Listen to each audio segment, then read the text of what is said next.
తెలంగాణలో ప్రస్తుతం సమగ్ర ఇంటింటి కుటుంబ సర్వే జరుగుతున్న విషయం తెలిసిందే.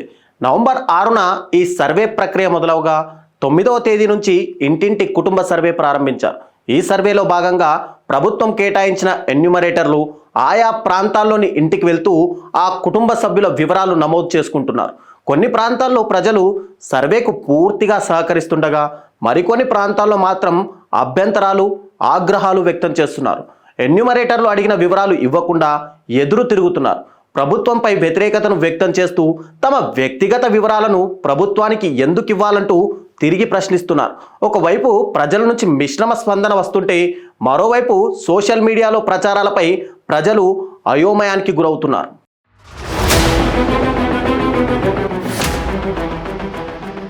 ఇంట్లో ఉండే ఫ్రిడ్జ్లు, టీవీలు, ఏసీలు, కార్లు, ద్విచక్ర వాహనం ఇలా అన్ని వివరాలు వెల్లడిస్తే ప్రస్తుతం వస్తున్న ప్రభుత్వ పథకాలు ఆగిపోతాయంటూ సోషల్ మీడియాలో విస్తృతంగా ప్రచారం జరుగుతూ ఉండగా వాటిని చూసిన జనాలు ఎన్యూమరేటర్లకు సహకరించకుండా సర్వే సాఫీగా సాగకుండా అడ్డుకుంటున్నారు.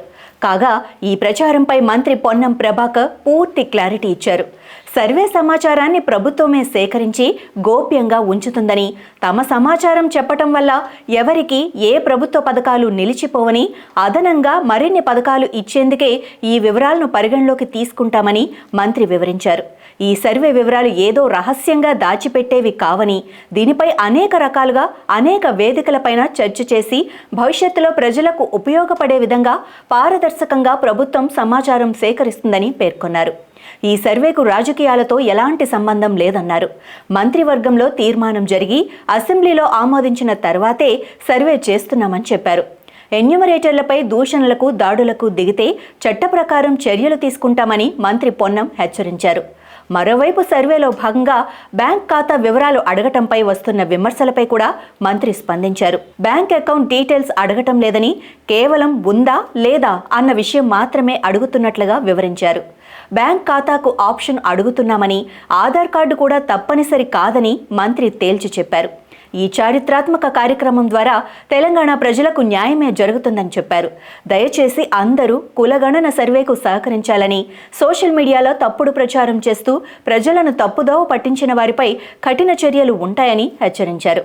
అలాంటి వారి పట్ల అప్రమత్తంగా ఉండాలని ప్రజలకు మంత్రి పొన్నం సూచించారు.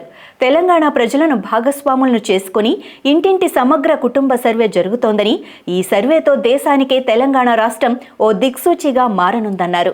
రాష్ట్ర వ్యాప్తంగా ఇప్పటికే 30% సర్వే జరగ్గా జీహెచ్ఎంసీ పరిధిలో 4.5 లక్షల ఇళ్లకు సర్వే పూర్తయిందని తెలిపారు. రాష్ట్రంలో 85,000కు పైగా ఎన్యూమరేటర్లు సర్వే చేస్తున్నారని మంత్రి పొన్నం పేర్కొన్నారు.